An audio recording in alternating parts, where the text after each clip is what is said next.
family, friends and the UNE community, may I ask you to now please stand for the entrance of the academic procession and the Deputy Chancellor of the University of New England, and please remain standing to join us in singing the National Anthem. Thank you.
Ladies and gentlemen, please join us in singing the National Anthem.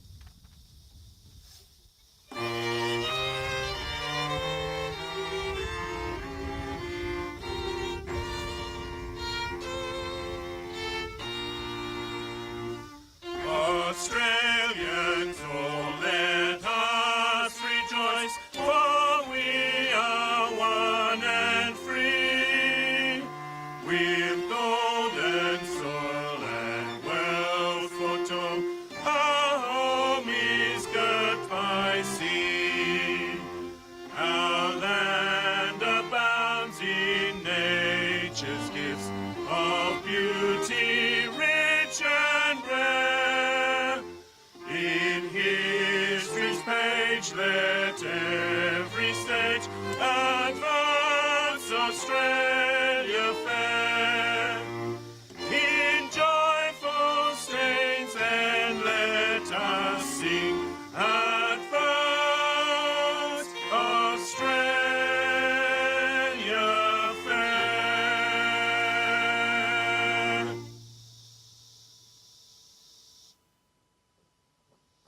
Please be seated.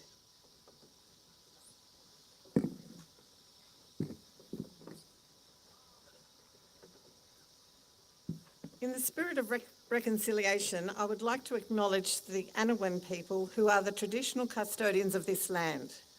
I would also like to pay respect to their elders, past and present, and I extend that respect to all Aboriginal and Torres Strait Islander people who are present here today. Good morning, everyone. My name is Jan McClelland, and it's my great privilege and pleasure to welcome you all to this graduation ceremony for the Faculty of Medicine and Health. Welcome especially to our graduates, their family and friends who are joining us to celebrate this very special occasion, many of whom have travelled great distance to be here. And to our staff who have helped support the students to get to where they are today. I would also like to welcome our special guests. Today's occasional address speaker, Mrs. Edwina Sharrock OAM, Councillor Eric Noakes, Mayor of Walker Council, Councillor Kate Dyte, Mayor of Gunnedah Shire Council, our Vice-Chancellor and CEO, Professor Chris Moran, Mrs. Cheryl Chant, today's Esquire Bedell, members of the UNE Council and executive staff, and friends and family of Britney Abrahams. Graduations are a very special time for the university. They are an occasion where we celebrate the achievement of students and the attainment of their awards and degrees, and also acknowledge the hard work and dedication of the staff who have helped you to get this far. Graduations are also a time where we can, as a university, honour those who have made a special contribution to the university, the local community and society as a whole. For many of you, this may be your first time on campus. Welcome. We hope that this place will be one of significance for you, as it has been for the generations of graduates over the past 70 years. And we are excited to share the campus with you on this special day. And I hope you have an opportunity to have a look around after the ceremony. Graduation ceremonies date back to the Middle Ages and tend to be relatively formal occasions. At UNE, while we honour the traditions of graduation ceremonies, we try to make this day as warm and engaging as possible. So just a tip for the graduates, you all look fantastic. Don't worry about your hats, don't worry about your gowns, we've got people to help you with that. Just savour the moment as you come up onto this stage and feel that great sense of pride on your achievement. It's now my pleasure to declare this ceremony open and to call upon Larissa Ahoy, a respected local community member, to make welcome to country.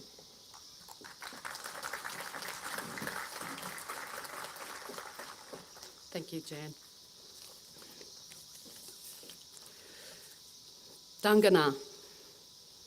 Inja Newan Kuna, Inja Nyambika Kuna, Nyambika Orala, Anandaka, Nyangandaka Kuninga, Nyangandaka Wangan, Ndaka Rakyana Nyambika Kunda, Nerima Ronyara Inja Kunda. You stand on the traditional lands of the Anawan people, and my people have called this high country our home since the first sunrise. We have ancient connections and relationships with our neighbours from other parts of the tableland, the coast and the plains.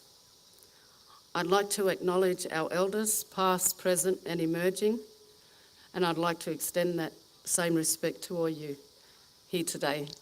Thank you, and I hope you enjoyed today's events. Welcome.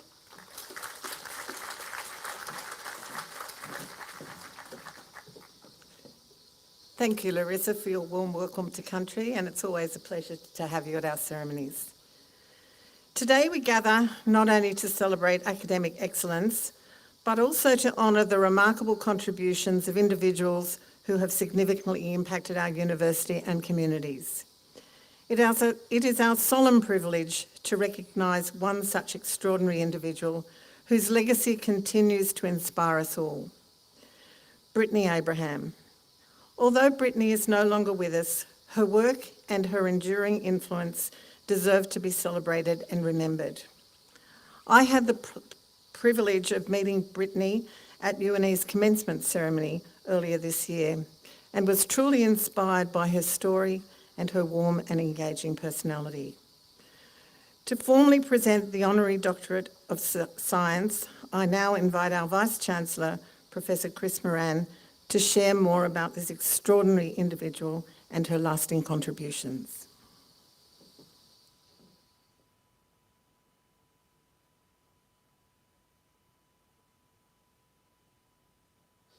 Thank you, Deputy Chancellor. Good morning, everybody.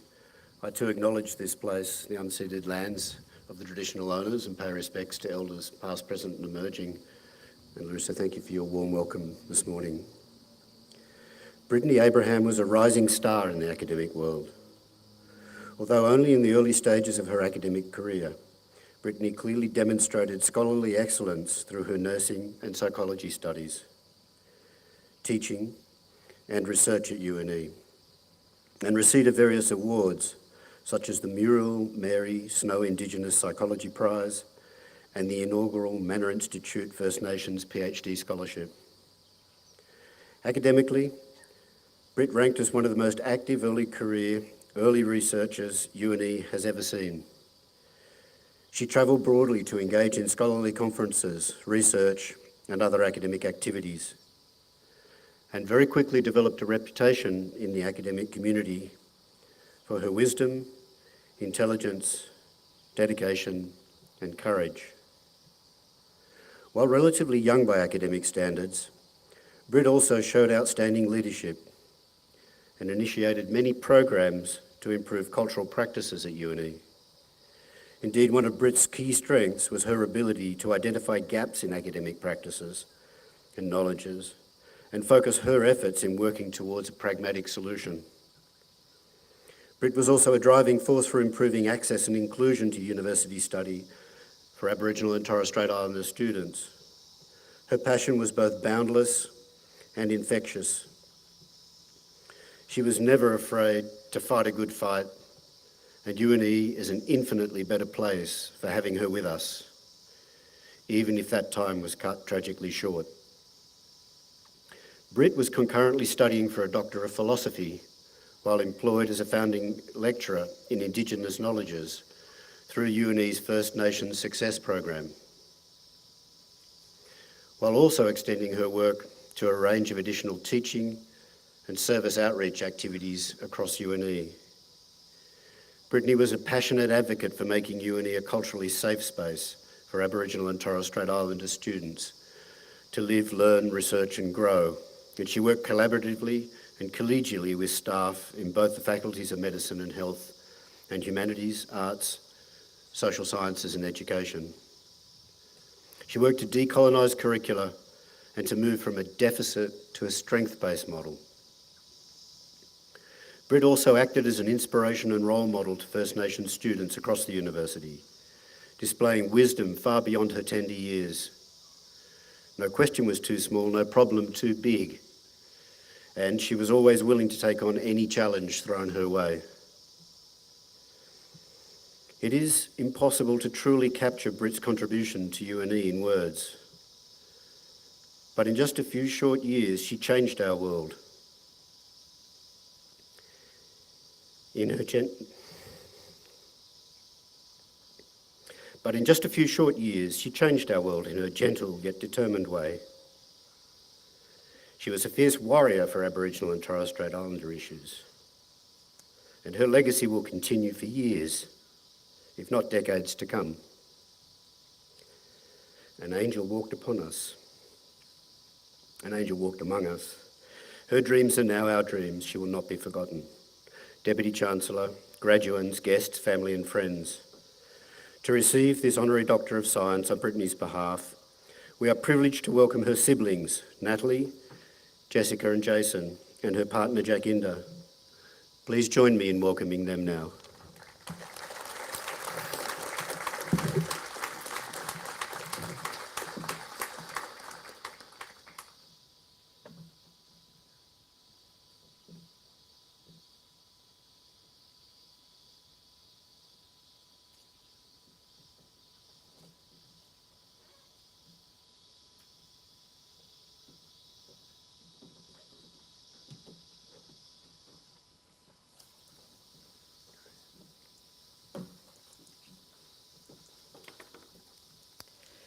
Good morning, Deputy Chancellor, Vice-Chancellor, Larissa Ahoy, and everyone here today.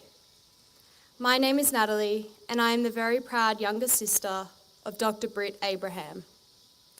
Today I stand here with our younger siblings, Jessica and Jason, and Britt's partner Jack, in honour of our Britt. In March this year, our lives were forever changed when our beautiful Britt passed away at the age of 24. To say her passing shattered us all is an understatement. It feels surreal to be standing here today in her place. Just last year, we were sitting where you are, watching Britt deliver her graduation speech. That day, like today, we were so incredibly proud of our Britt. Her words brought our family to tears, and I wish more than anything that our tears today were still only tears of pride. While it is my greatest honour to be up here today, I would give anything to be sitting back in the audience, watching Britt shine on this stage herself. Britt's journey at UNE began in 2018 when she commenced studying a Bachelor of Nursing. After completing that degree, Britt studied a Bachelor of Psychological Science, followed by her Psychology Honours, where she graduated with first-class honours. Britt's dedication and passion for academia led her to embark on a PhD, focused on improving rural and remote mental health, something she was very passionate about. Beyond her studies, Britt joined UNE as an academic tutor in 2020, then became an associate lecturer teaching nursing and psychology subjects. Britt was also a founding lecturer in Indigenous knowledges and played a key role in the First Nations Success Program. She loved her work here and she poured her heart into it. Those that knew Britt would agree that she was the most determined person we've ever known. Britt wasn't just ambitious, she was unstoppable. If she set her mind to do something, she gave it 110% and exceeded every expectation. She was driven by a deep desire to create change and to support others, whether it was through education, advocating for mental health, or normalising grief. Britt was always striving to create meaningful change. Britt was also determined to change the way we talk about grief. Through her business, Unlax Candles, she found a way to normalise those difficult, often unspoken conversations. Britt taught us all how to grieve and reminded us that none of us are ever truly alone in our pain. Little did we know that the lessons she shared would one day help us cope with the immense grief of losing her.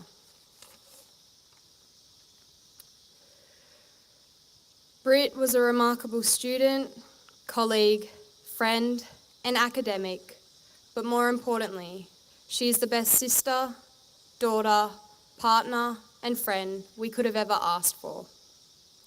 She is our biggest supporter, our role model, and our constant source of inspiration. Whilst we are all completely devastated that we didn't have more time with Britt, we are also incredibly grateful for the time that we did have.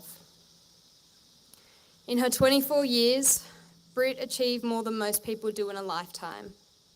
She was brilliant, compassionate, and determined. We can only imagine how much more she would have achieved and how much more change she would have created. Even though she's gone, she continues to inspire us every single day. On behalf of Britt and our family, I want to thank the University of New England. Thank you for being such an important part of her journey and for recognising her incredible contributions by awarding her this doctorate. Thank you to the teachers, supervisors, lecturers, colleagues, friends, and students who supported her, encouraged her, and inspired her. She loved her time at UNE and was so excited about her future here as an academic. And finally, to our beautiful Britt, Dr. Britney Abraham, we are so immensely proud of you. There are no words to express how much we love you, miss you, and the pain of not having you here with us today. Your brilliance, your kindness, and your unwavering drive to make the world a better place will never be forgotten. Your legacy will live on in everything you've done and in every life you've touched. Congratulations, Dr. Britt.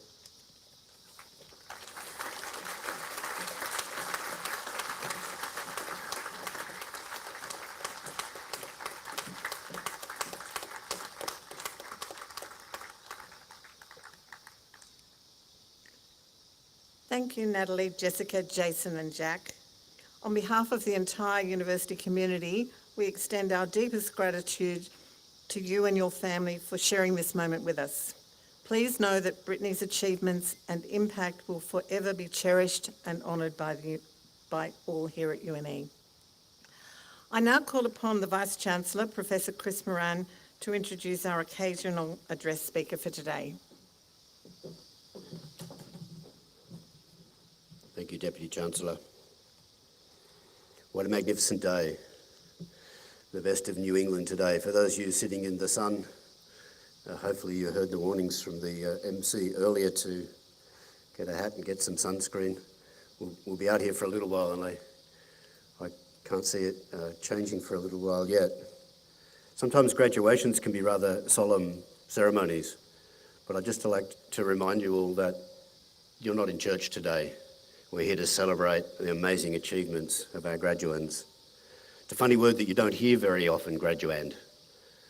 These are the people who have conducted everything they need to conduct to graduate from their degrees, but they haven't yet graduated.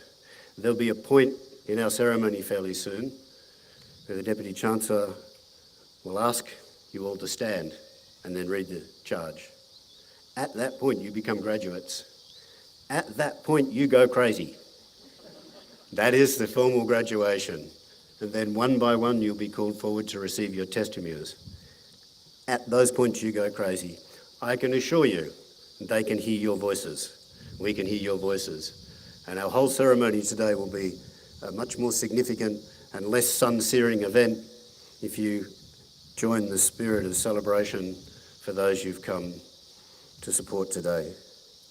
You may or may not be aware that 2024 marks 70 years since this university was founded, on a mere few hundred students studying with about 30 staff in 3 buildings. 1, 2, 3, right there. Today's UNE is more than 10 times the size of that bold and fragile experiment. The experiment of building a university outside a capital city, never been done before. Your faces before me represent the reason the university was founded and the reason that it has succeeded. Its founders wanted to make a great education available to anyone with the desire and determination to succeed, and here you are.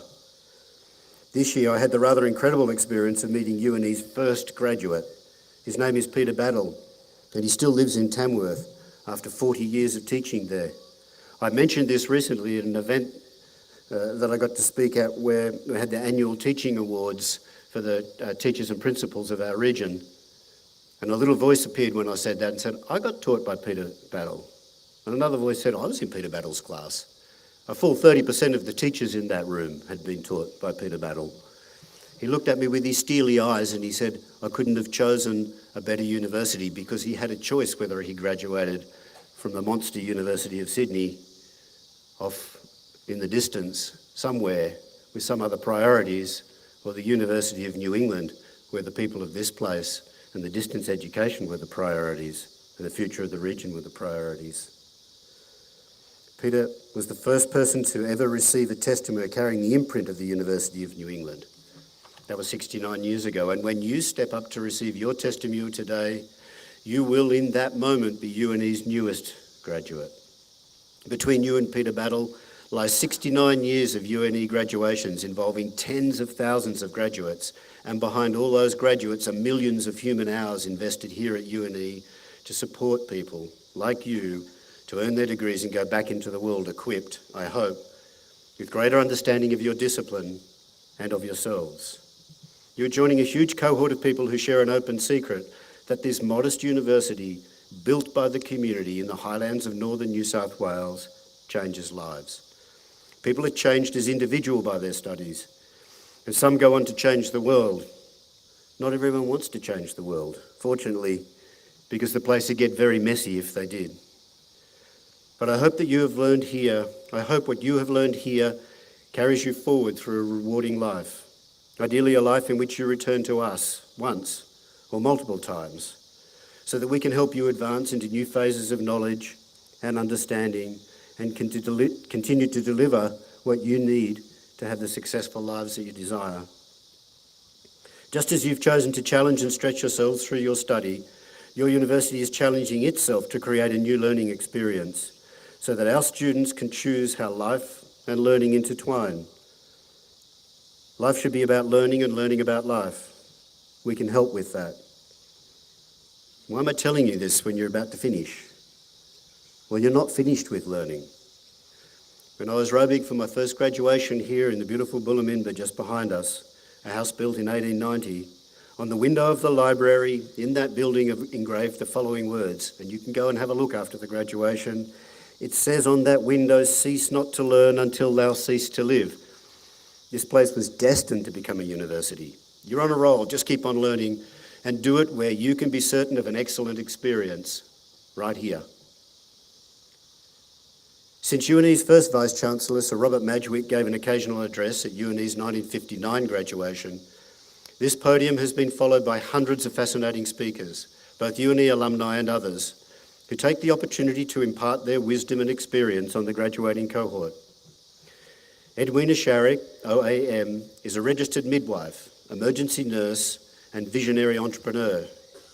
She founded Birthbeat, an innovative online education platform dedicated to providing high-quality childbirth and parenting education, especially for families in rural and remote areas across Australia. With over 18 years of nursing experience, Edwina's mission is to empower expectant parents with the knowledge and confidence needed for a positive birth experience. Edwina's entrepreneurial journey began in 2012 when she started offering face-to-face childbirth classes in her Tamworth living room, more appropriate perhaps than the usual tech garage. As demand grew, she recognised a significant gap in accessible childbirth education for remote families. In 2017, she launched Birthbeat as Australia's first digital childbirth education platform, delivering obstetrician-endorsed and midwife-led evidence-based content. This platform has since helped thousands of parents embark on their journey into parenthood, aiming to improve health outcomes for women, babies, and families during early parenthood. Edwina's contributions have garnered significant recognition, including the Order of Australia Medal, the OAM, for her service to community health. She's also been honoured as the national winner of the Commonwealth Bank 21-Day Challenge Innovation Award, a Google Regional Online Hero, and the recipient of the New South Wales Telstra Small Business Award. And she's just produced a beautiful cool breeze for us to come across our ceremony. She was nominated for the HESTA Nurse/Midwife of the Year in 2018 and is an Oceania alumna of the prestigious Cardia's Women's Initiative. Her leadership earned her a place among the AFR's 100 Women of Influence. Following Birthbeat's recent acquisition by a major medtech company, Edwina has focused on her board roles, serving with the Hunter New England Primary Health Network, the UNE Smart Region Incubator Advisory Board, and as the inaugural chair of the Telstra Regional Council. In these roles, she contributes her expertise to healthcare, innovation, and regional community support. Outside of her professional commitments, Edwina is a dedicated wife to her husband Roscoe and proud mother of two, Polly and Theo. And Polly's here with us today to check out UNE as a future student. Polly, you couldn't make a better choice. Chancellor, graduands, guests, I'm honoured to introduce Edwina Sharrock as your occasional address speaker this morning. Please give her a warm welcome.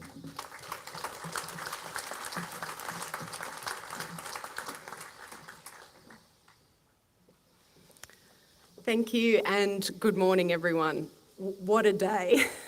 I can see you all out there sweltering, so thank you and please be patient with me. I'd also like to acknowledge that we are gathered on the unbelievably beautiful Anawan country and thank Larissa for her warm welcome in language. I think there's something really powerful being able to share that beautiful language. I've come up the hill from Kamilaroi country this morning from my home in Tamworth, and I'm absolutely thrilled to be here. A warm thank you to the University of New England Deputy Chancellor, Mrs. Jan McClelland, Vice-Chancellor and CEO, Professor Chris Moran, and to all the distinguished guests for inviting me to speak on this incredible day. But most importantly, to you, the graduates. This is your day, and I can't think of a more incredible day to celebrate and to celebrate yourselves and to hear from, and I will say, Brit's unbelievably strong family who are sitting up there. Not only is she a remarkable woman, you are remarkable yourselves. And there is a legacy here for you that I felt has been left today. And it's just powerful, and I can feel it in the air.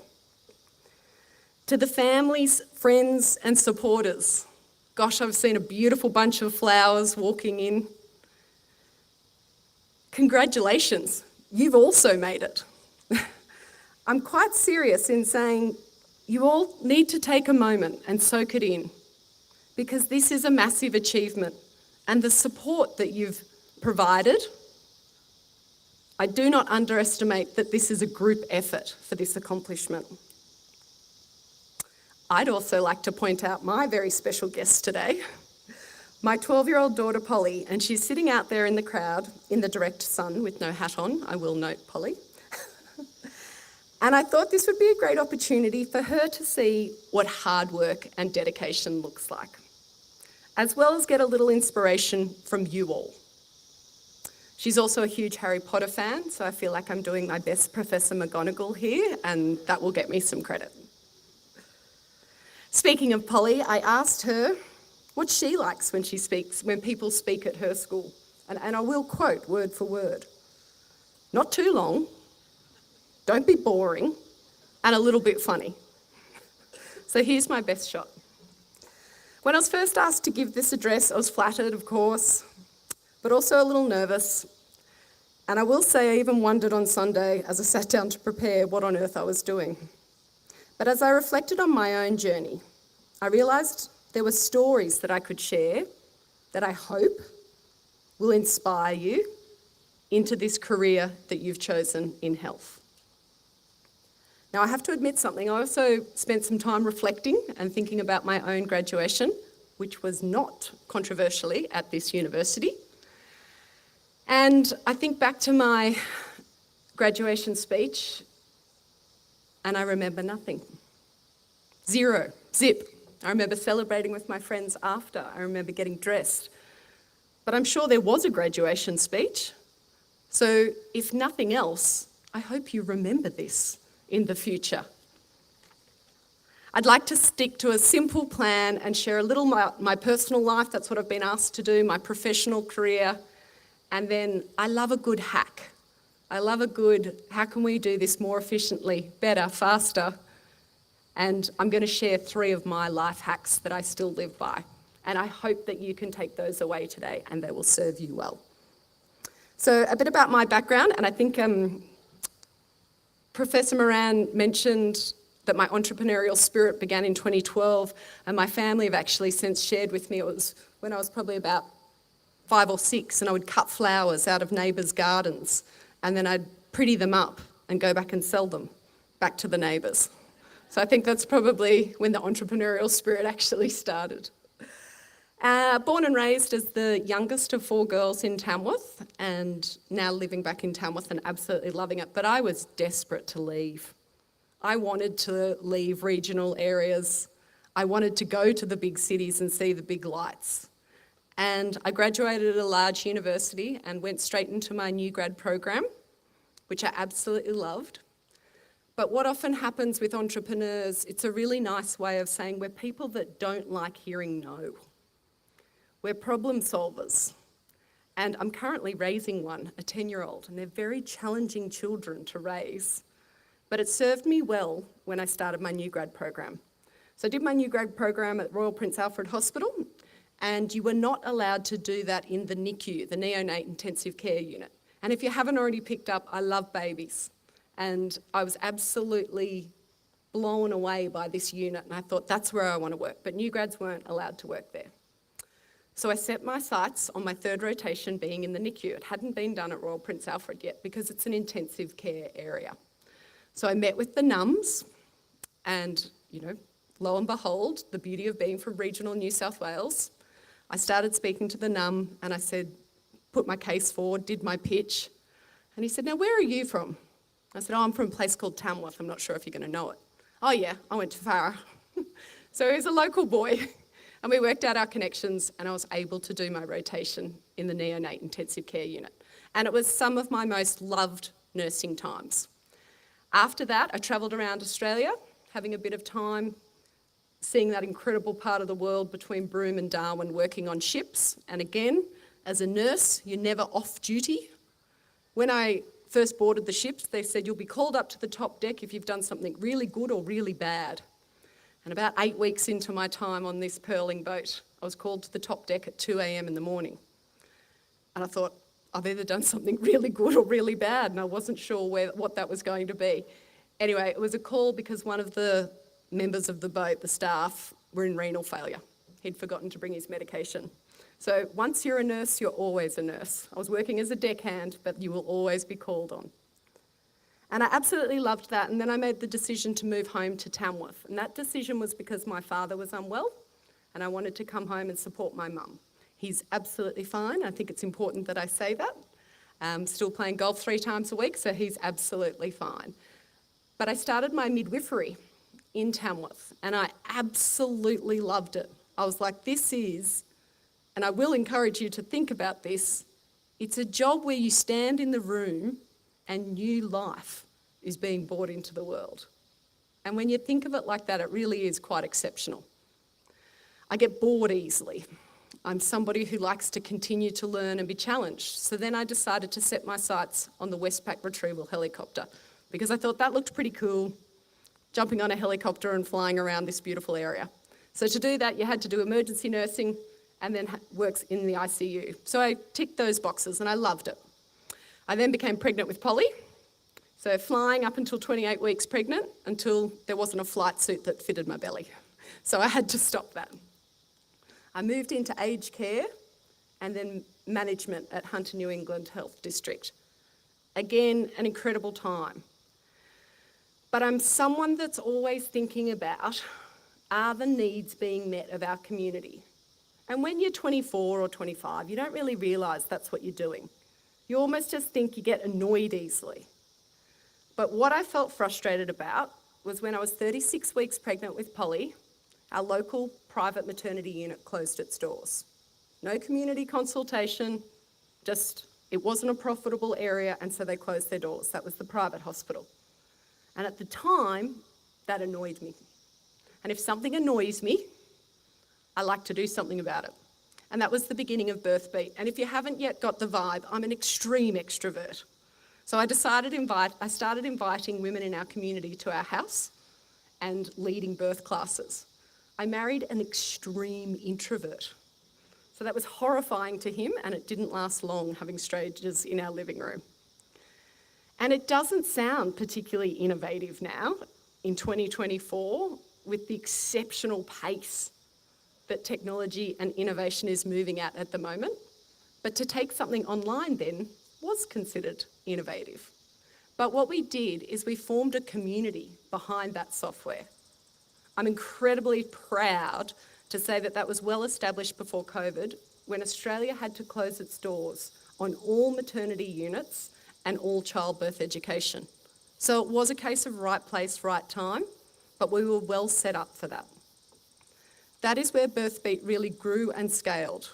We were used in hospitals all over Australia and quickly grew into India and Asia.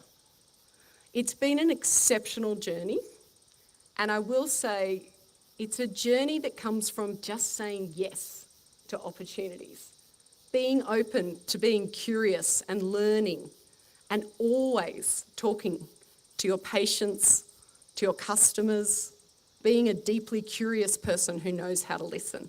That's what's helped me get to where I am today. I want to say a little about innovation, because I feel it's a word that's used a lot, and particularly to you in the health sciences, Don't leave innovation up to the techies. Don't think that you don't have a role when it comes to innovation. I simply see, if you can see a better way to do something, and the future of healthcare is full of opportunities, I assure you, especially in regional areas like ours. Be that person who makes a change. Now, as I said, I'm sort of on this bit of a self-discovery journey, trying to work out what I want to do with my life. Birthbeat opened incredible doors and opportunities, but I'm hugely passionate about really challenging you to think about none of those opportunities would have been available to me if I was living in the big cities. They just wouldn't. I wouldn't have had the experience and I wouldn't have had the opportunities. It leads me to my 3 life hacks, because I can absolutely see you sweltering out there, you poor things. And the first is just around my own leadership journey, but leadership in general. You'll have opportunities in your careers, and I strongly encourage you just to say yes. I'm incredibly inspired by Dr. Britt. She was clearly a woman that even if she didn't know how she was going to do it, she'd find a way.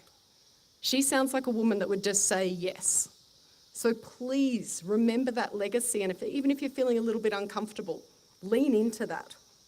Every opportunity is a chance to grow, learn, and expand your horizons. So when a door opens, walk through it. Living in regional, rural, and remote Australia means we can have more impact, improved job satisfaction, and my favourite thing, big skies. So when you're thinking about what you're going to do and where you're going to travel and where you're going to take this next opportunity, I hugely encourage you to consider that. With leadership comes the fear. And for me personally, it's a really deep fear of failure. And it was what, particularly in my younger life, held me back from a lot of opportunities. It's unrealistic for me to say that you're not going to experience challenges after today or feel fearful. But please think about today and don't let that hold you back. And the word ambition was shared earlier. And I want to say to all of you, ambition is not a dirty word. Think about what you want and go get it. Follow up your contacts. Do your job really well. Be the standout. Be the one that's noticed. Do well in your job and it will serve you well. But the people you care for will also benefit. I also talk about in leadership, I don't want to hear the term, I'm just a. I hear that all the time in the hospital. If I talk to people in healthcare, I'm just a nurse, I'm just a social worker, I'm just a wardie. Please don't do that. Please don't be small. The word warrior was used earlier. So I've decided you're all warriors. And warriors wouldn't say, I'm just a. There you go. Lucky I'd said that bit. Now to speak to your health, not the health of others. Because again, as health professionals, we will often put the health of others before us. Both physical and mental. And that's the important thing to address. You've worked hard to get here, but your journey doesn't end today. Take care of your body. Fuel it with good food. Move it regularly. Move it to loud music with a good beat. It's a lot more fun. Your well-being is the foundation of everything you will achieve, so you need to take care of it. And what I have seen is burnout and working with teammates who just can't go on. COVID really brought that to the forefront in healthcare. So please look after yourselves. To innovation, my favourite. Healthcare is changing fast, and you have the opportunity to drive that change and be part of it. We also need you to be part of it. So all the trends that we're seeing, and I can assure you your brain almost can't comprehend what is going to come at you in the next few years. What they don't have, what those big tech companies, what that AI doesn't have is a regional voice. It doesn't have a First Nations voice. It doesn't understand small communities. So it's your job to make sure that you're brave and stand up and represent your communities as we progress into a far, far more digital and innovative-based healthcare system.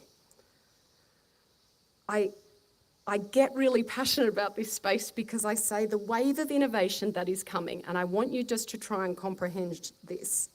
It is so intense, so potent, and so pervasive, it will literally reshape our human experience. As I said, our brains almost can't comprehend that yet, but it is going to be you sitting here today that are going to be at the forefront of it.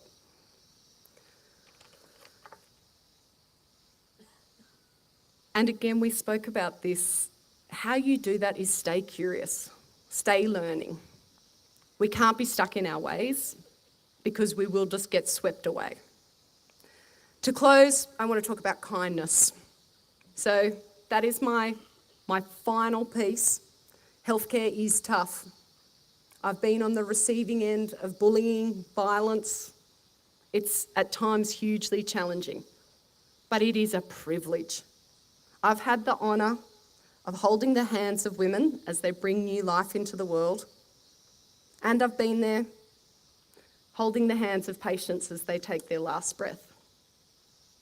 The highs are incredibly high and the lows incredibly low. But no matter what, if you lead with kindness, be patient with your patients and with each other as colleagues, as we all carry unseen burdens, so just be kind. I love this quote. It's probably overused, but it's overused for a reason. Maya Angelou says, people will forget what you said, people forget what you did, but people will never forget how you made them feel.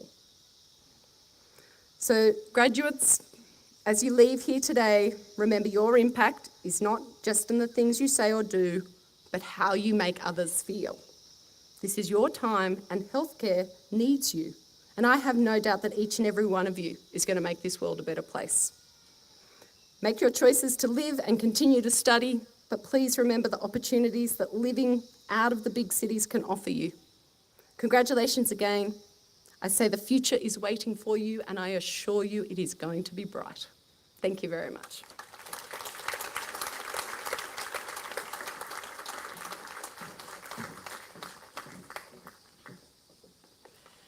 Thank you, Edwina, for sharing your story and your reflections with us today.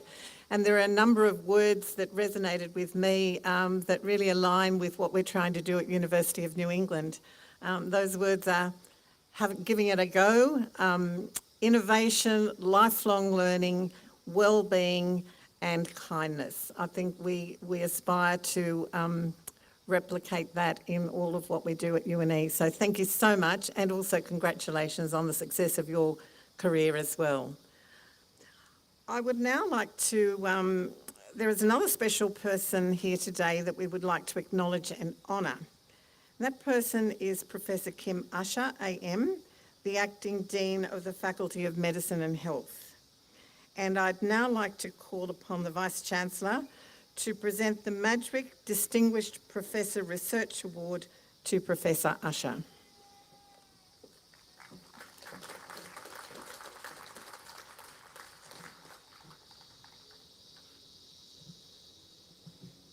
Professor Kim Usher is a distinguished scholar and educator at the University of New England, Australia. She holds a prominent position within the School of Health, where her expertise in nursing, public health and disaster preparedness has significantly contributed to the academic community and beyond. Professor Usher's work in disaster response and recovery led her to be invited to deliver workshops, training and projects for the World Health Organization and the Australian Government through AusAid.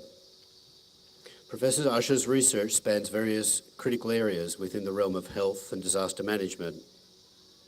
Her scholarship extends to the psychological and social impacts of disasters, addressing issues such as trauma, grief and mental health outcomes among affected individuals and communities.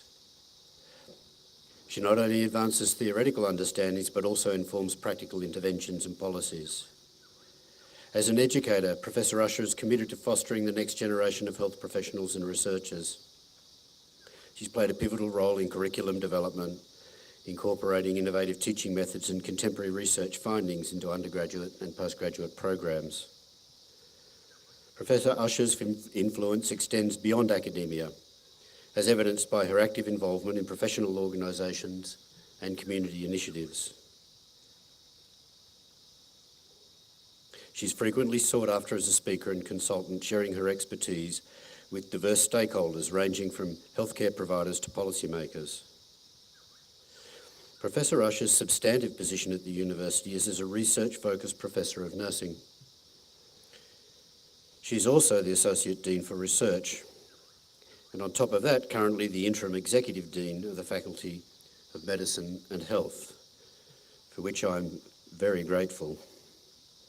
Her multidisciplinary research, educational leadership, and professional contributions have significantly enriched the fields of nursing, public health, and disaster management. Her work embodies the highest standards of scholarship, integrity, and compassion, reflecting a deep commitment to improving the health and well-being of individuals and communities worldwide. The University of New England, in deciding to bestow the title of Distinguished Professor upon a professor, also has the opportunity to name the Distinguished Professorship. When it came to Professor Usher, there was quite a long discussion about who was the Professor of Health Sciences at our university, after which Professor Usher might hold her title. The decision was to award her a Madgwick Professorship. Part of the discussion, though, I'd have to say, outside of Cabinet and breaking the confidence of the committee, was perhaps future distinguished professors of health sciences in our university could be known as Usher Distinguished Professors. Distinguished Professor Usher, it gives me great pleasure to award to you the Madgwick Distinguished Professor for Research.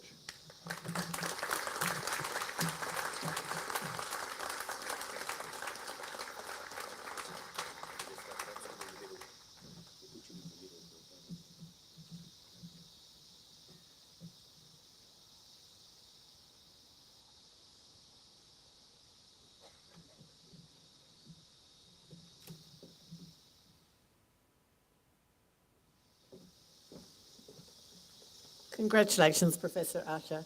What a great honour and well deserved. The New England Northwest region has always had a rich tradition in music and culture, and it is my pleasure to invite from the New England Conservatorium of Music our ceremony musicians to perform for us. This trio includes two of our very own students, James Chen on violin and Caleb Murray on cello. Please remain seated during the interlude.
Thank you very much for a lovely performance.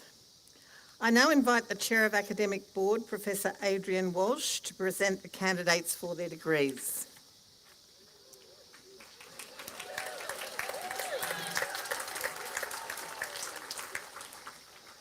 Would the graduands please stand?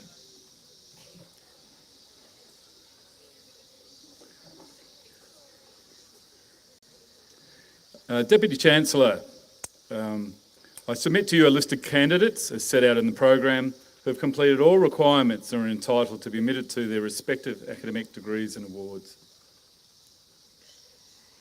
In the name of the Council and by my authority as Chancellor pro tempore, I admit these candidates to their respective academic degrees and awards. Please be seated.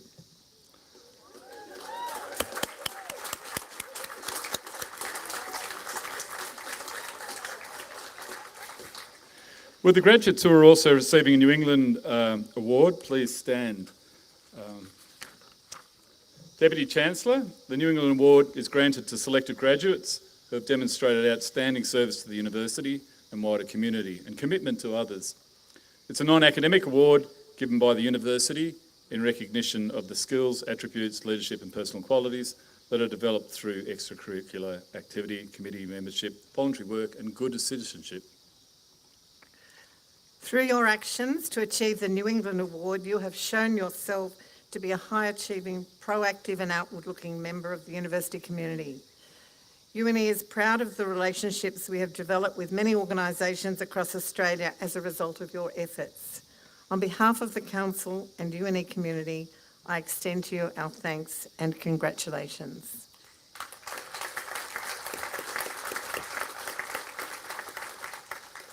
Please be seated. Would the graduates who are also receiving the Vice-Chancellor's Scholars Award please stand? Deputy Chancellor, the Vice-Chancellor's Scholar Award is granted to selected bachelor's or master's degree graduates who are graduating with a grade point average of 6.7 or higher. It's granted to recognise the achievements of our most academically high-achieving students. By achieving the Vice-Chancellor's Scholars Award, you have shown yourself to be a hard-working and disciplined member of the university community with a determination to succeed. On behalf of the Council and UNE community, I extend our hearty congratulations.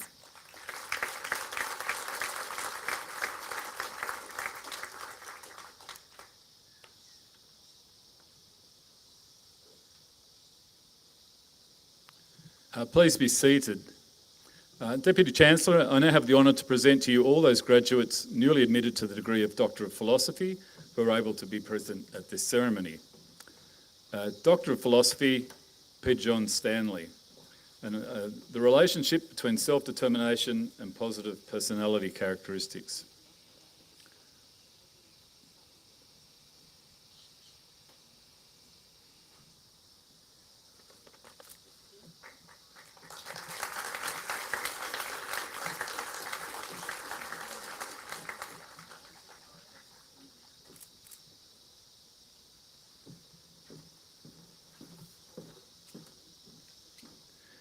Deputy Chancellor, I now have the honour to invite the Dean of the Faculty of Medicine and Health, Professor Kim Usher, to present those graduates newly admitted to the postgraduate awards who are able to be present at this ceremony.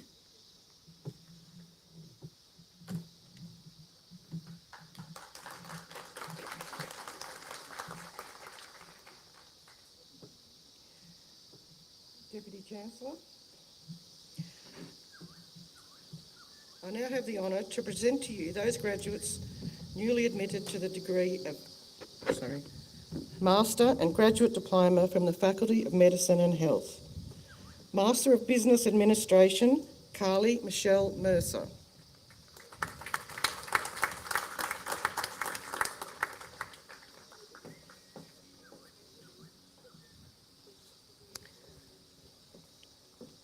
Master of Counselling, Julie Lynn Anderson.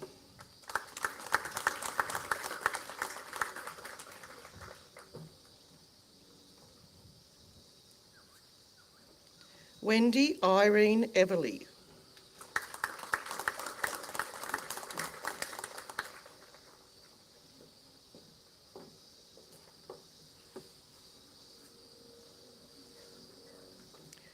Alana Marie Hughes.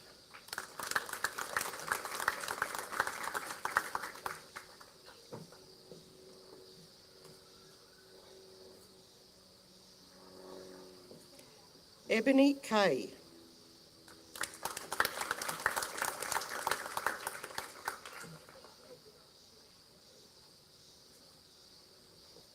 Christine Karen Moller Nielsen.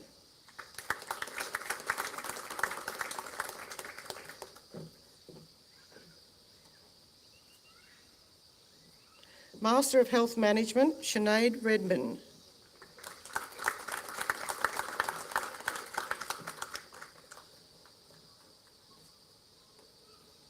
Master of Nursing Practice, Andrew Duckle.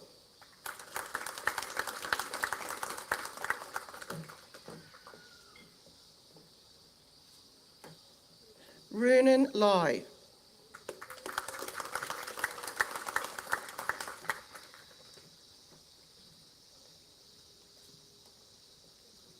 Master of Professional Psychology, Jonas Shea Adams.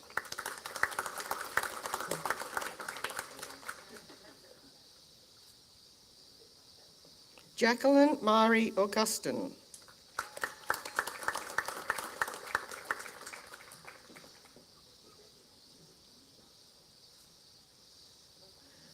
Danielle Ann Akayen.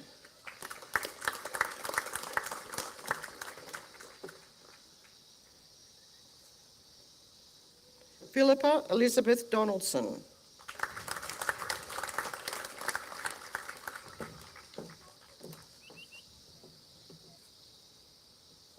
Ashley Lauren Geldenhays.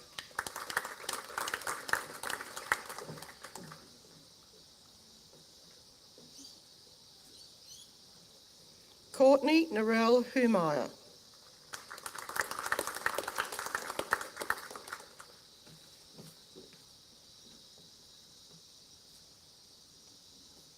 Lyndall Deborah Jean Moffat.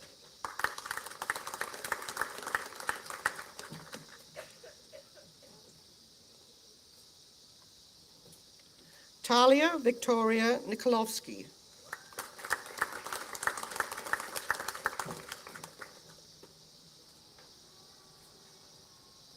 Amy Norman.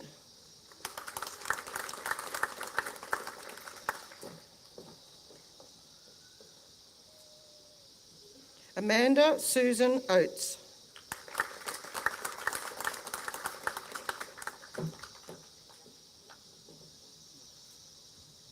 Holly Quinn Parsons.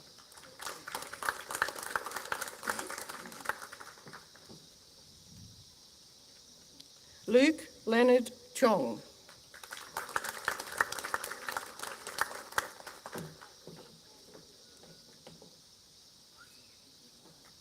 Shari Sherry Wilkin.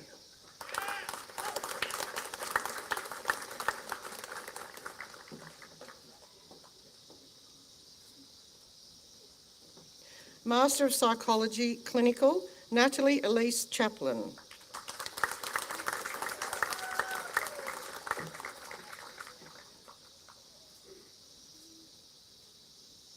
Natalia O'Keefe, also receiving the Vice-Chancellor's Scholars Award.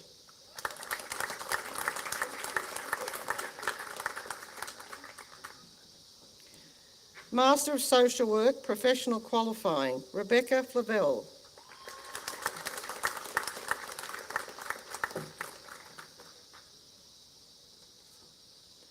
Amy Lee Kinnear.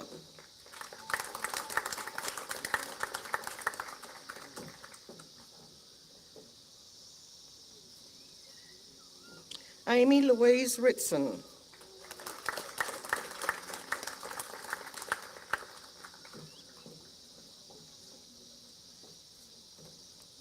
Chantel Tristan Shaw.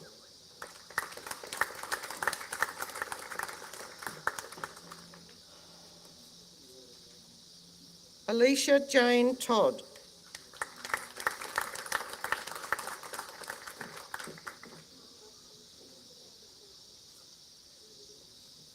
Graduate Diploma in Counselling, Janita Marie Gay.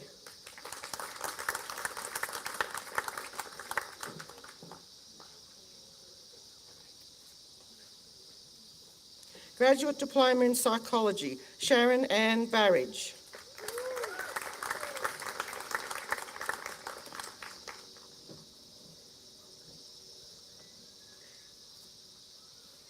Annika Brosnan.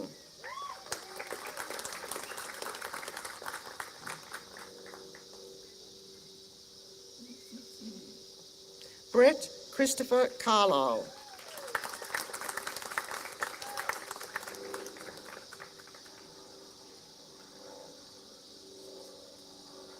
Michael George Coombs.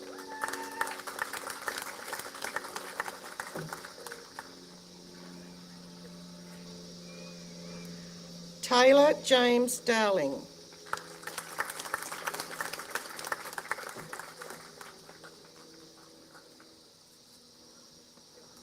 Charlene Dunn.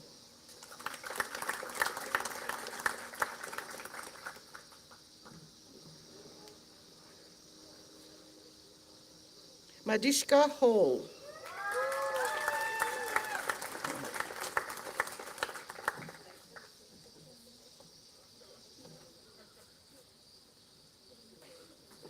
Annette Susan Mitchell.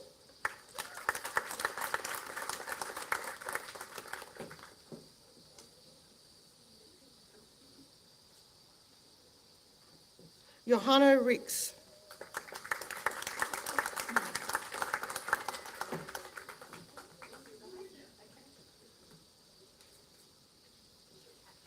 Erin Ann Thompson.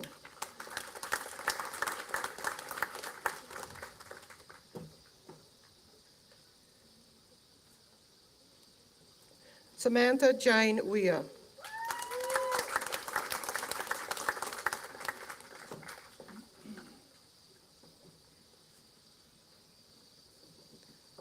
Deputy Chancellor, I now have the honour to invite the delegate of the Head of School of Health, Mrs. Shara Smith, to present those graduates newly admitted to undergraduate awards who are able to be present at this ceremony today. Thank you.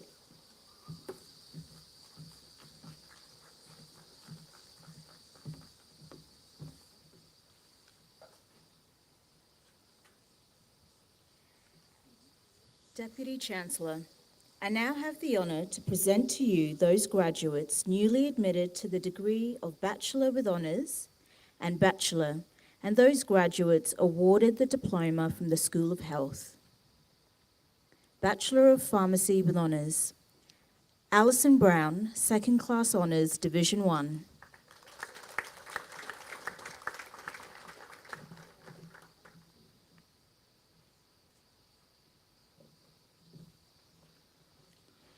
Tiffany Louise Finley, Second Class Honours, Division 1.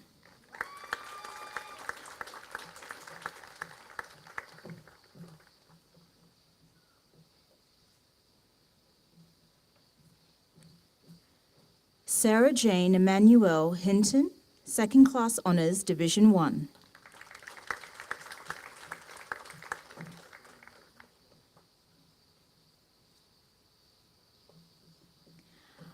Oranut Nock, Second Class Honours, Division 1.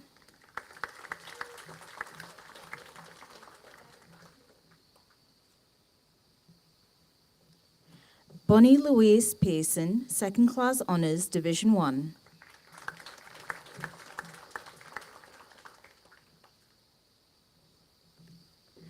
Laura Marie Pitkin, Second Class Honours, Division 1.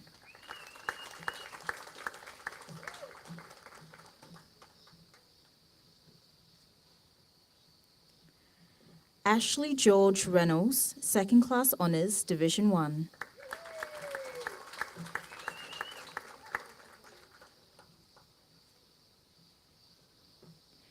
Vivian Kai Ang Wong, Second Class Honours, Division 1.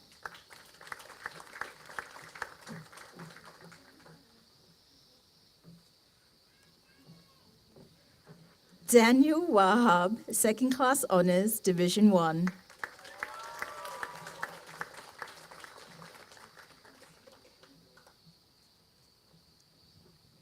Amelia Jean Kays, Second Class Honours, Division 2.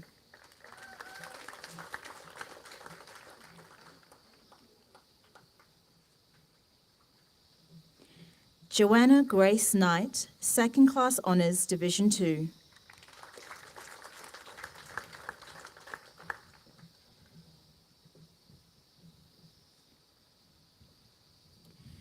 Nicole Catherine Varacali, Second Class Honours, Division 2.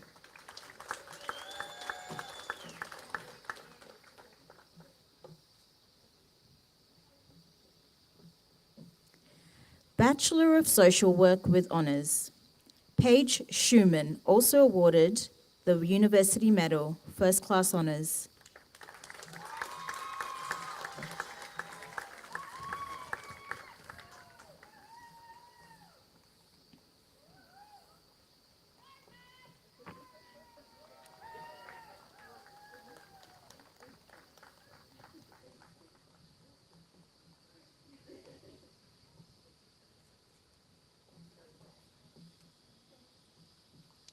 Bachelor of Nursing, Navdeep Singh.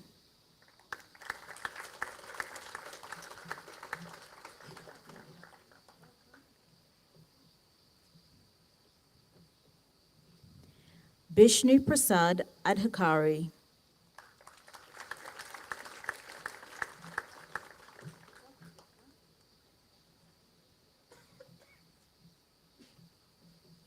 Cheryl Mochada Alma.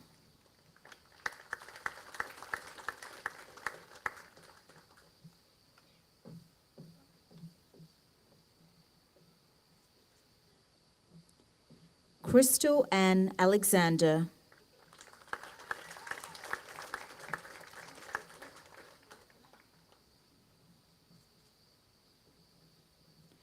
Sheila Japikemi Ali.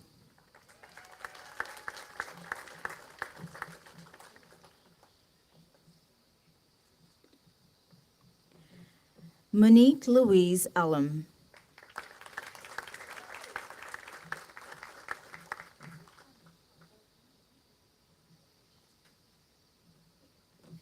Barbara Jane Anderson.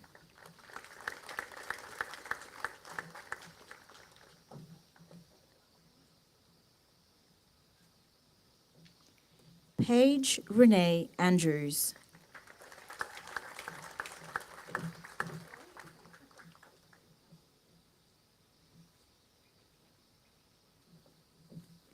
Britney Ellen Armstrong.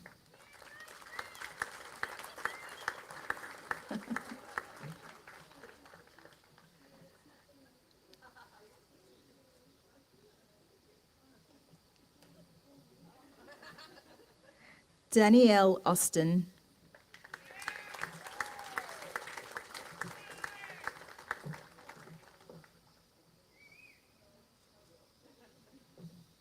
Madeline Ivy Badham.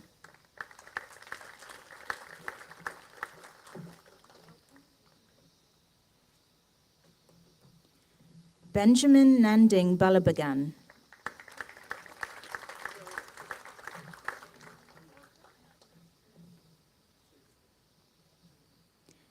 Manish Balami.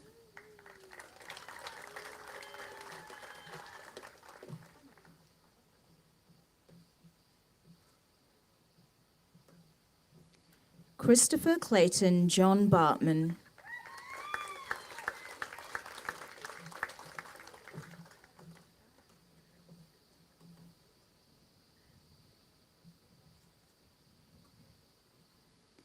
Janice Pazara Bazik.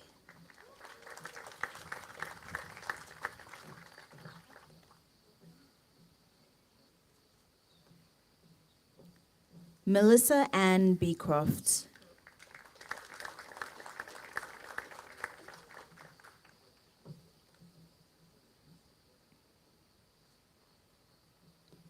Quinn Roy Bromfield.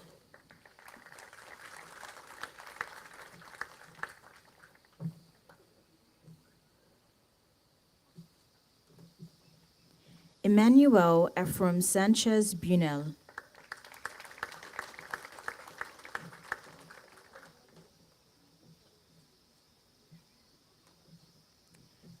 Catherine Margaret Burke.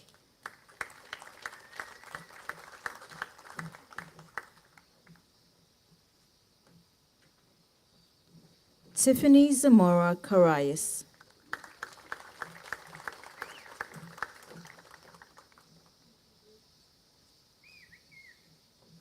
Mariette Cruz Castro.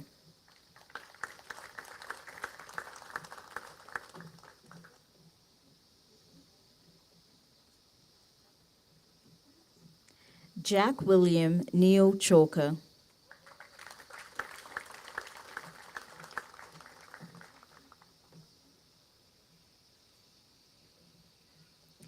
Ellie Rose Chamberlain.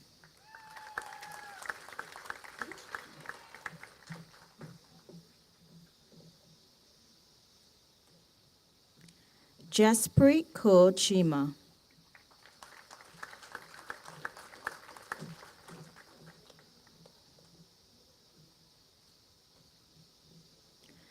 Tamra Catherine Clark.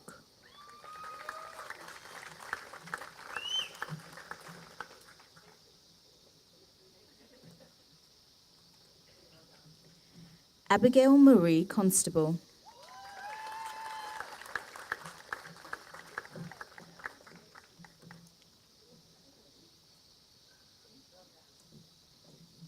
Marianne Cross.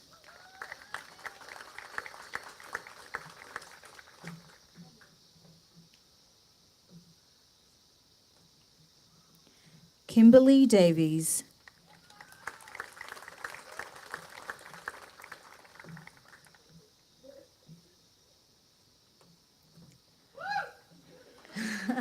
Adju Donia.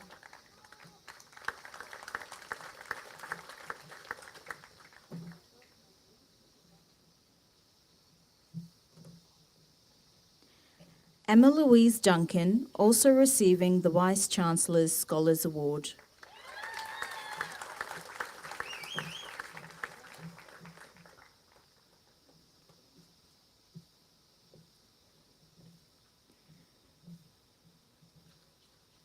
Chinwe Marianne Akwame.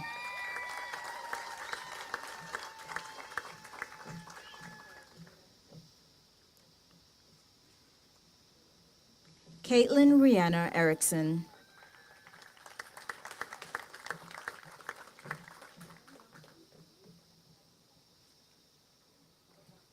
Melissa Ann Freeman.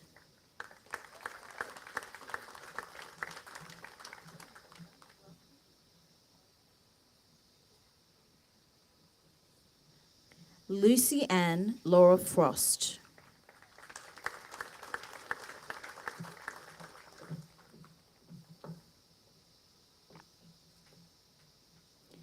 Justine Marie Gardner.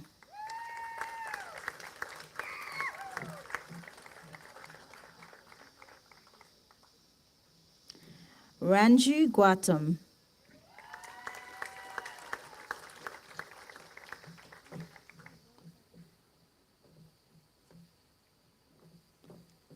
Emily Matilda Gillies.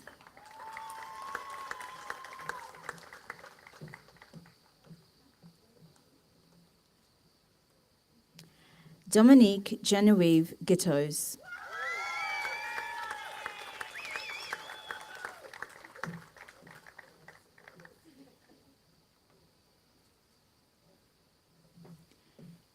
Indy Anna Gumbrow.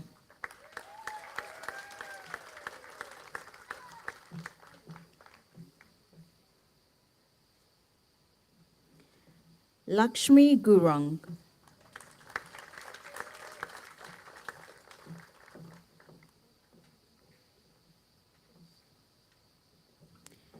Tik Maya Gurung.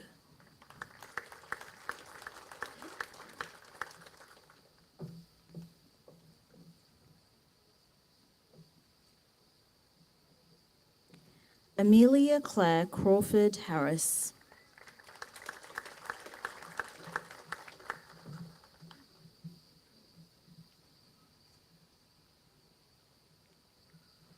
Morgan Hearn.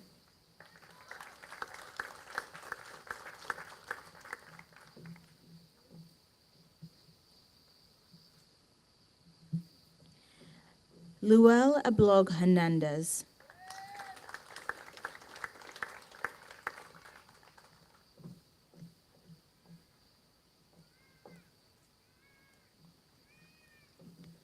Sophia Kate Hunter.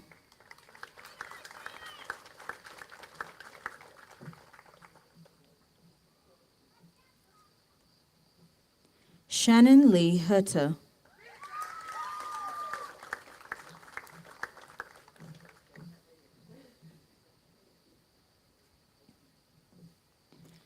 Van Kwok Trung Hain.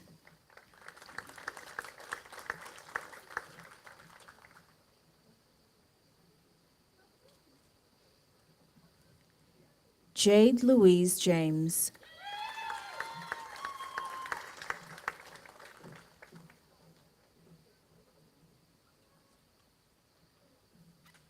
Vishaka Jindal.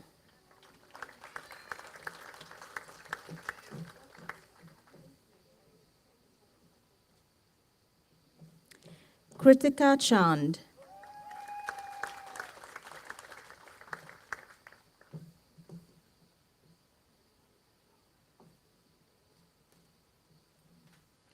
Shawnee Kaluska.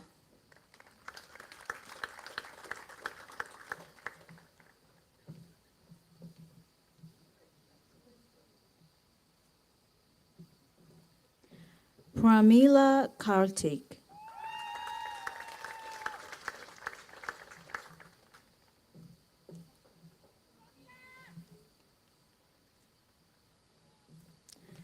Amandeep Kaur.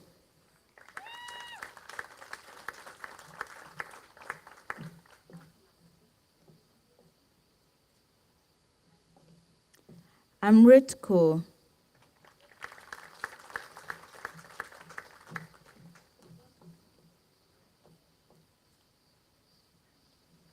Poonam Kaur.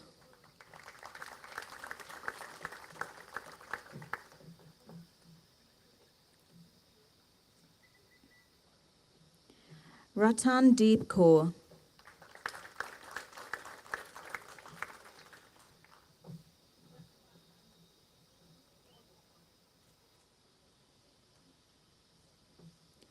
Jack Kevin Keys.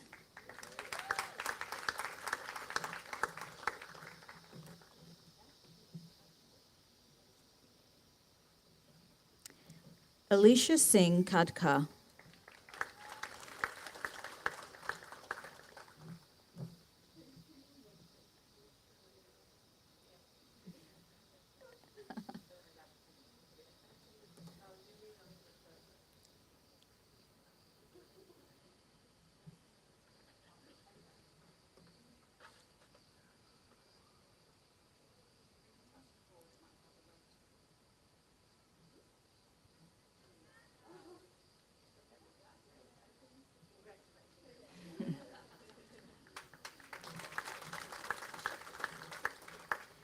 Manisha Kambu.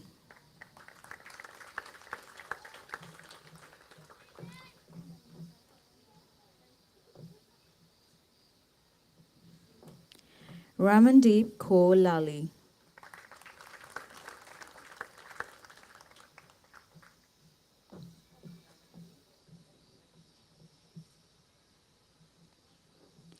Manisha Lagotra.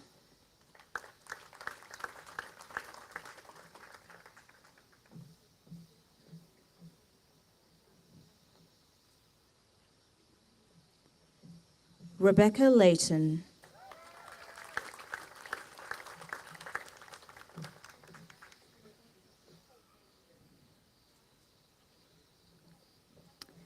Abby Lee Levinston.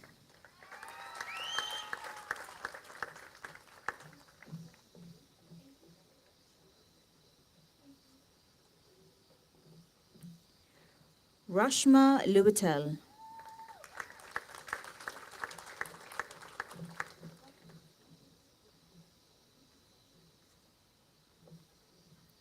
Charlene Jem Malari McCannas.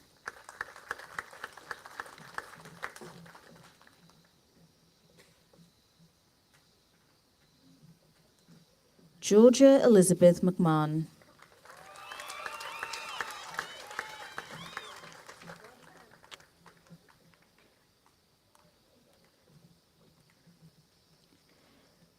Florinel Balanaz Manuel.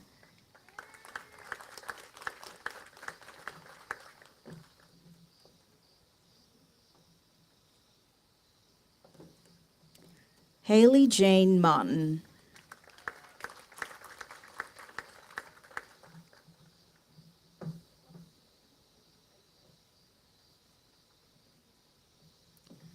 Joanna Lemon Matitu.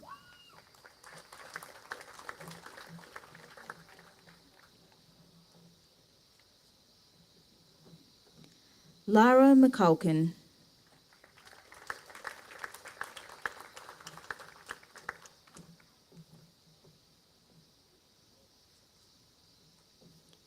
Jade Christie McCusker.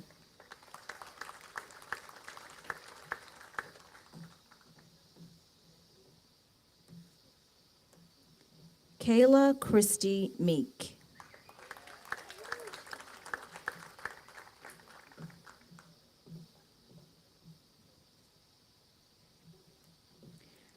Paulo Villacrucis Mercado.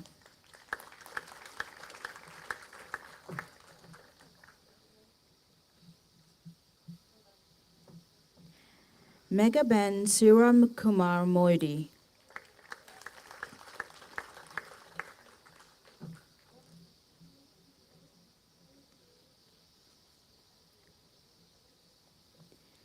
Stella Motan Lama.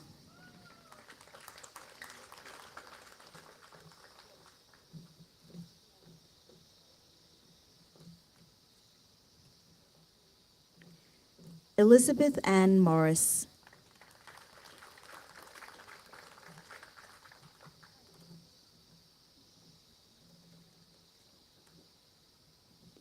Sarah LeMay Moxie.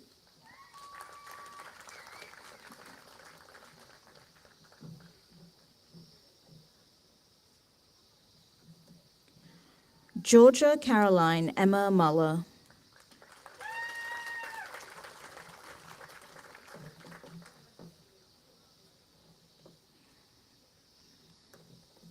Nico Iona Nabant.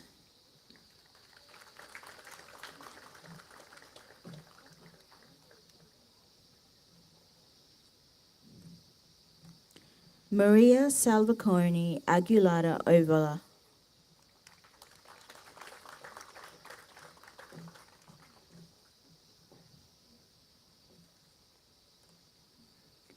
Lakshmi Pariya.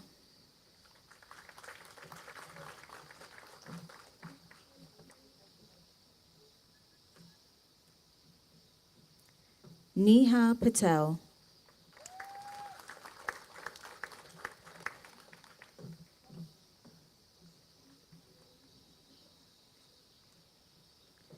Soham Bababhai Patel.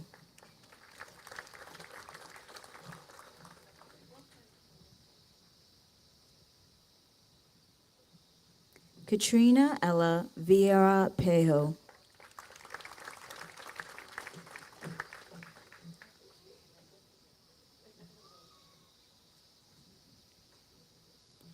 Anne-Marie Pettiford.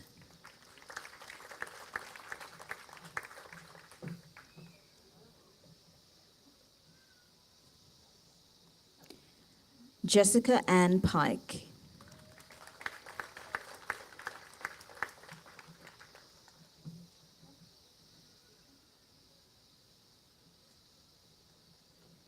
Sandra Beth Pittman.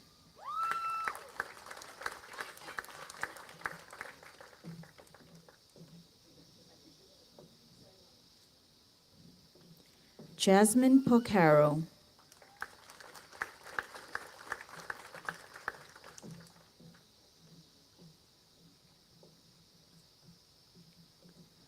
Jotshana Pradhan.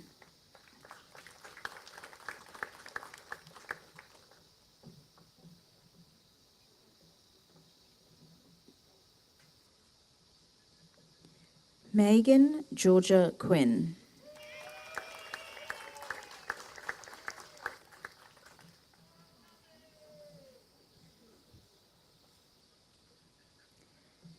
Sangeeta Rana.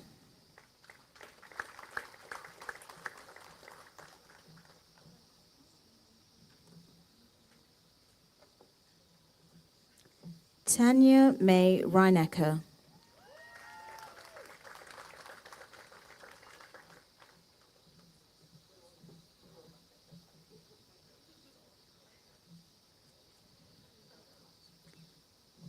Alana Jane Reinhard.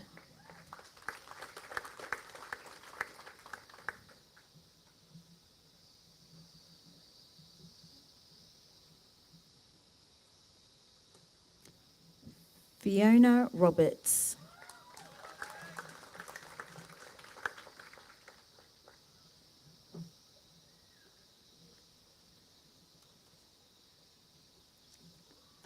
Jasmine Russo.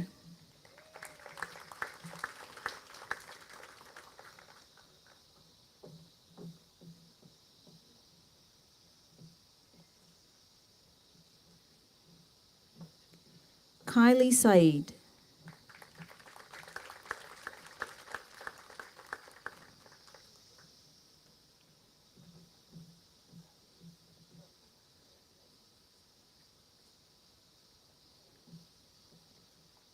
Sandeep.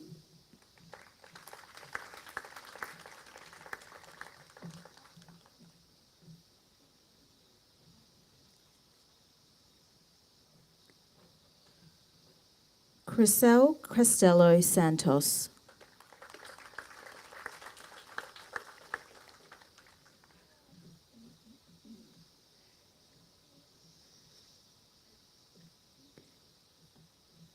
Jyoti Shrestha.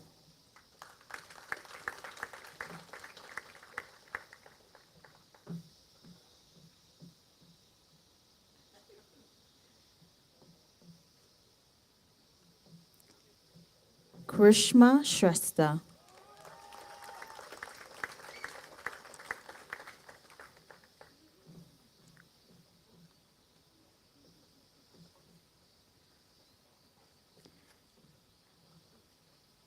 Tyrell Jared Smith.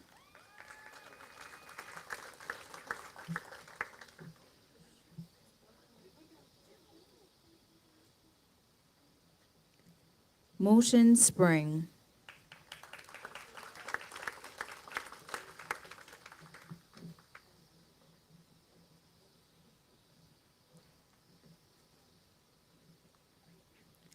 Valerie Hope Hiker Tanker.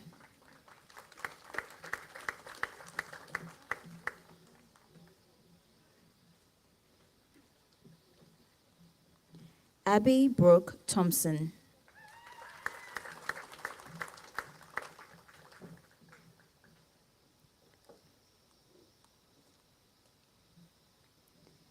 Gemma Louise Tilborges.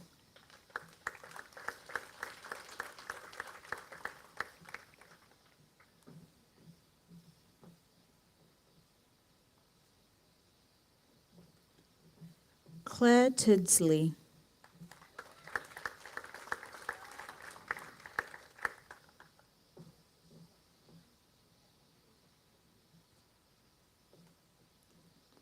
Shannon Marie Vandalstel.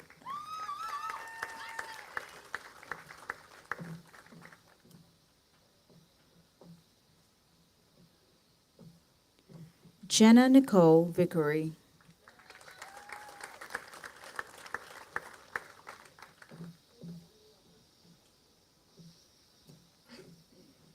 Hazel Ann Santos Villa.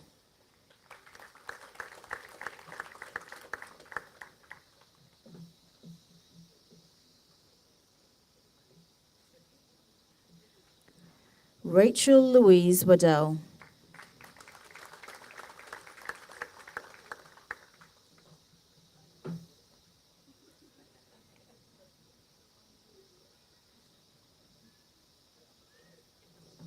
Nadia Waters.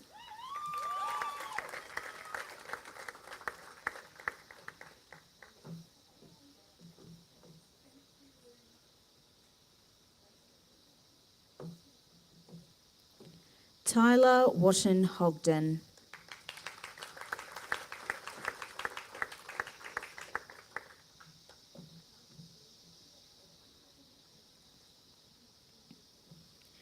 Bridget Claire Weir.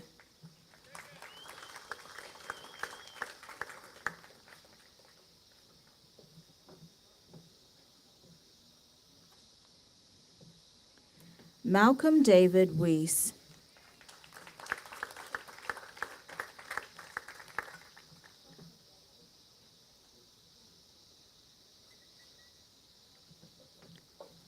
Kylie Marie Young.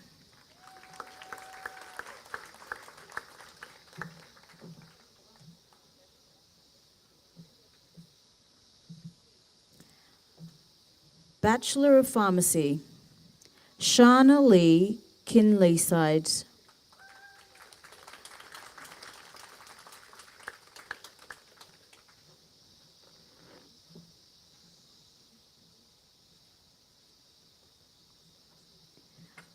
Bachelor of Social Work, Emily Louise Bonello.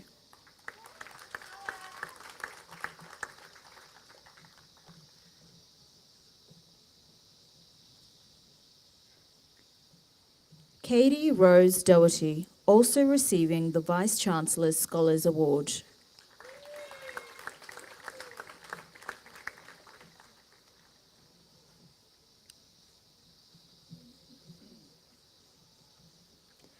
Daisy Kate Fitler.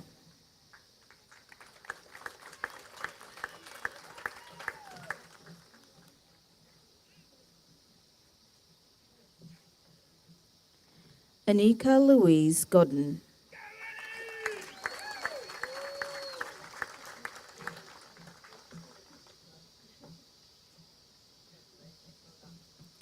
Matilda Louise King.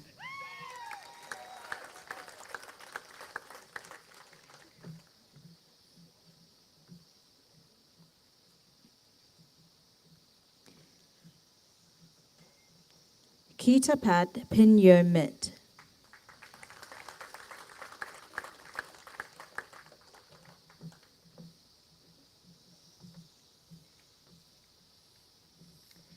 Diploma in Community Welfare and Wellbeing, Basima Yusuf Omar Alaquisio.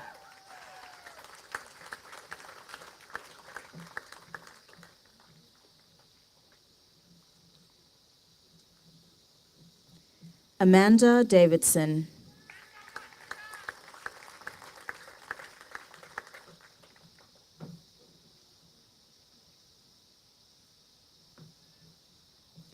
Deputy Chancellor, I now have the honour to invite the head of the School of Psychology, Professor Einar Thorstensen, to present those graduates newly admitted to the undergraduate awards who are able to be present at this ceremony.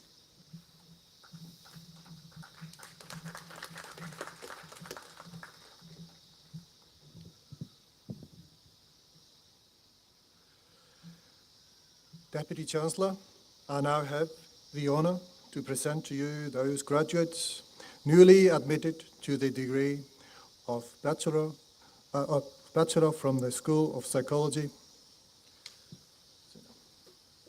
Bachelor of Psychological Science, Rachel Marie Abdel Noor.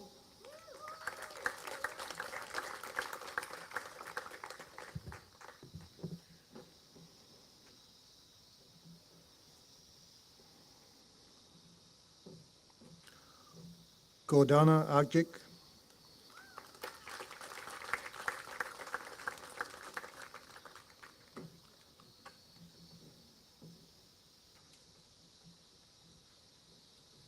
Michelle Bannister.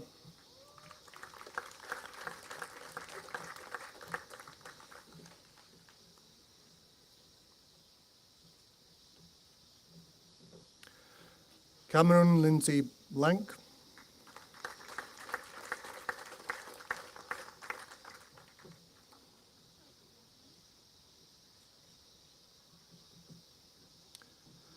Daniel Broadstreet, also receiving the Vice-Chancellor's Scholars Award.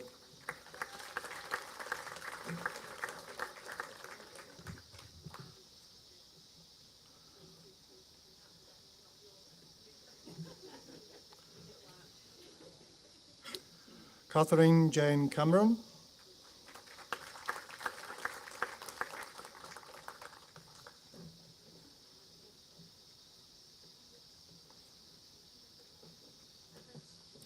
Heidi Helene Collette.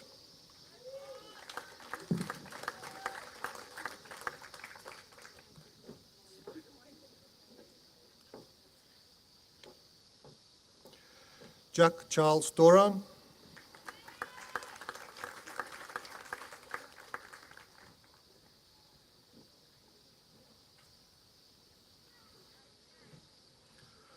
Ruba El Ahmad,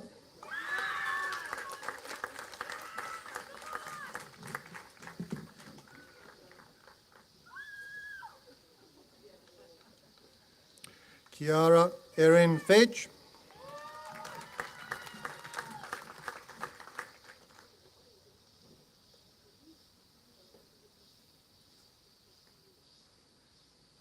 Stephen Lewis Fugare,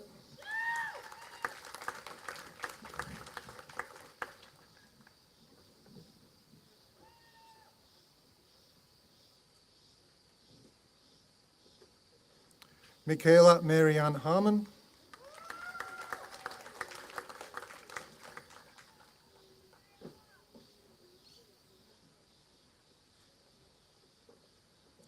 Jeremy David Hughes,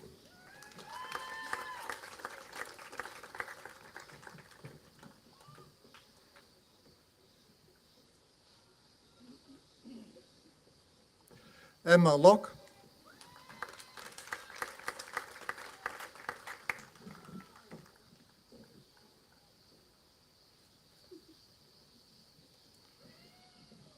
Cody Page,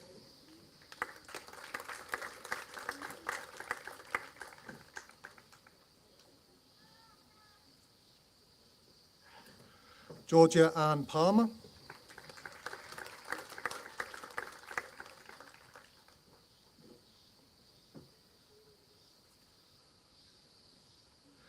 Julia Louise Parkin, also receiving the Vice-Chancellor's Scholars Award.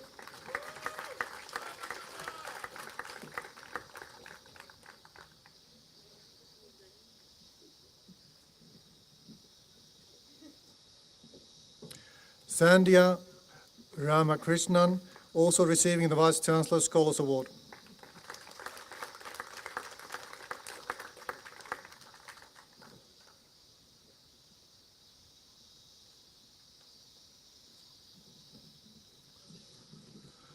Katharina Sheltema,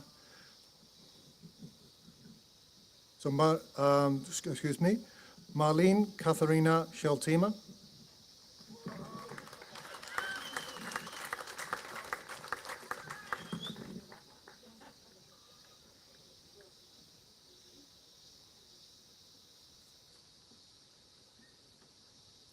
Cindy September.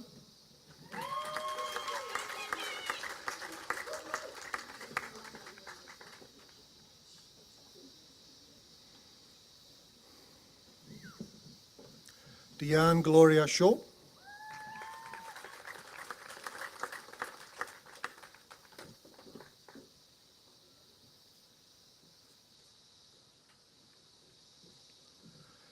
Christy Rebecca Smith.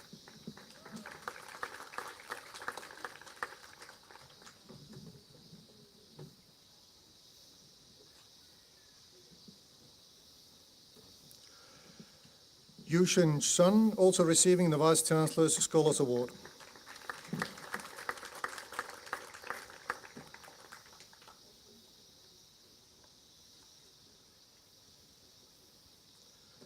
Bianca Ann Ward.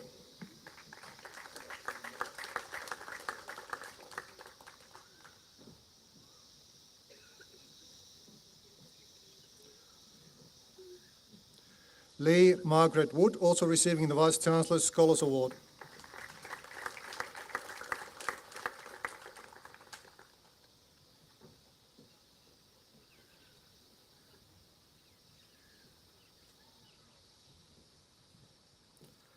Annette Mary Woodrow.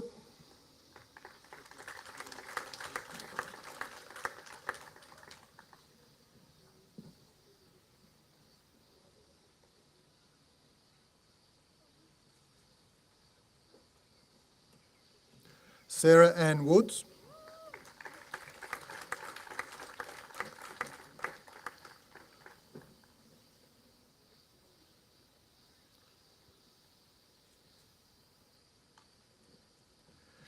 And for Bachelor of Law, Riley Edward Mumford.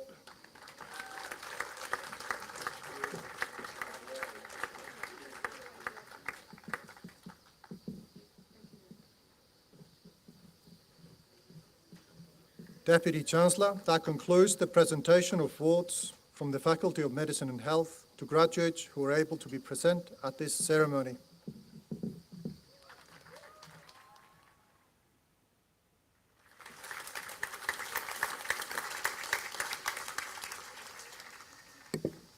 Congratulations, everybody, and I know you've sat in the sun for a long time to receive your awards, but well done to everybody. I'd now like to invite Pippy Donaldson, Master of Professional Psychology, to deliver the vote of thanks on behalf of the graduates.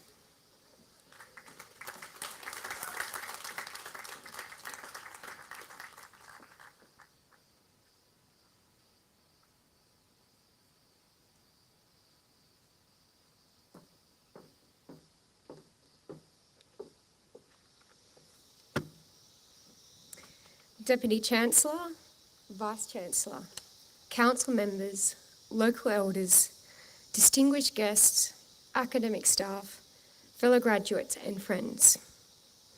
My name is Pippy Donaldson and it is with great honour to be speaking on behalf of all students in the Faculty of Medicine and Health. I would like to acknowledge the traditional custodians on the land on which we meet today, the Anouan people, and I pay my respects to their elders, past, present and emerging. I also wish to extend that respect to all Aboriginal and Torres Strait Islander people who are here today, including those who are with us in spirit. Offering the vote of thanks feels bittersweet, as my dear friend Britt Abraham stood in this very position at my last graduation. Britt had this beautiful ability to integrate her personal life, her culture, and her academic life in her speeches. And so I feel as though that I have really big shoes to fill. Britt and I shared a passion for rural and remote mental health, both of us dedicated to improving services in these areas.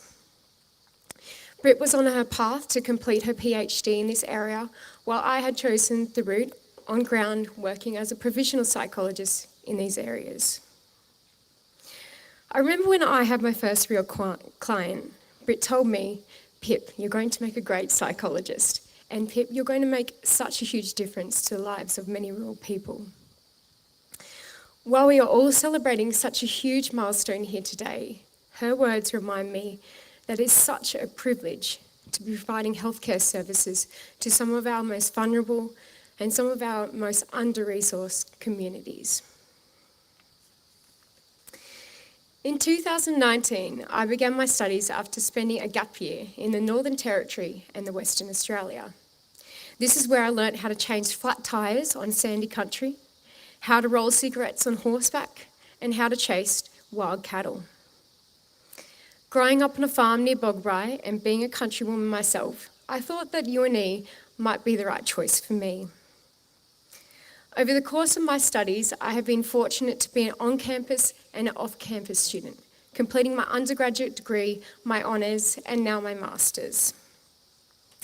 After 6 years of study, I cannot read minds, but what I can say with confidence is that I'm extremely grateful for the many people that have walked alongside me and the many opportunities that I have had to make this day a reality. To UNE, thank you for making our journey possible. Thank you for accepting us into this academic community, for providing us with the supports we needed, and for investing in our learning. You've provided us with access to technology, extracurricular activities, and networks that will serve us throughout our career. A special thanks to the UNE staff who were behind the scenes, who ensured that our systems were operational, that we were kept safe, and that the crowns were kept in pristine condition. Thank you to the numerous scholarship donors whose generosity made it possible for many of us to complete our studies. I am particularly grateful for Seth Spence and his family for supporting me throughout mine. To our lecturers, tutors, supervisors, markers, librarians and professional staff, thank you for your time, your expertise and guidance. Your feedback, patience and career mentorship have shaped us into the professionals that we are today.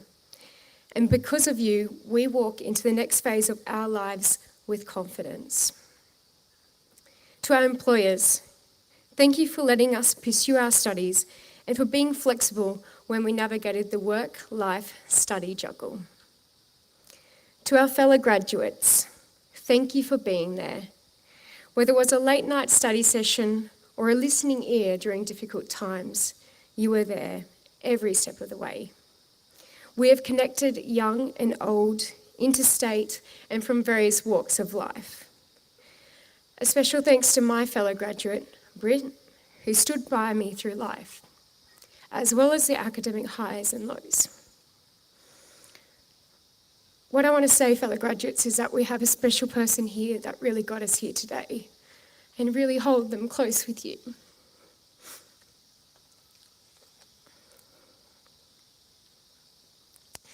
To our families, partners, and friends, thank you for your unwavering love, support, and patience. To my fiancé, Jesse, thank you for letting me cry about statistics and for bringing me dinner to my office when I needed it most. To my grandparents, thank you for following my journey and never doubting me, no matter how big my career aspirations were. To my siblings, Sam and Kari, thank you for being proud of me, no matter what the outcome of my academic studies was. And to my parents, Judy and Malcolm, who made countless sacrifices, even during the drought, to ensure that our family received a quality education.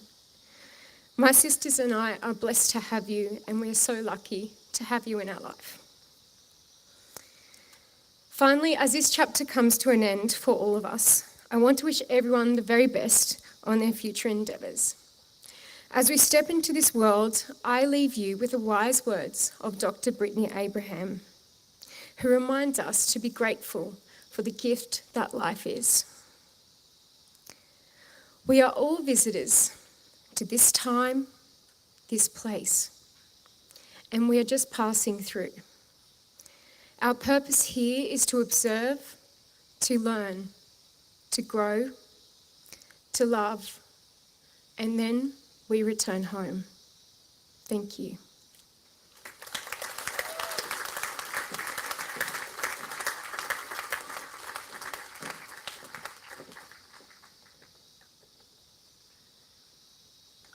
Thank you, Pippy, for your lovely and heartfelt vote of thanks. I'm sure Britney would be very proud of you, as we are. I'd like to congratulate you and all the graduates on your graduation today. You are now part of the UNE family, which has many, many thousands of people in it all over the world. And I encourage you to stay connected with our family, either through further study, encouraging your family and friends to study with us, and also engaging actively with our alumni.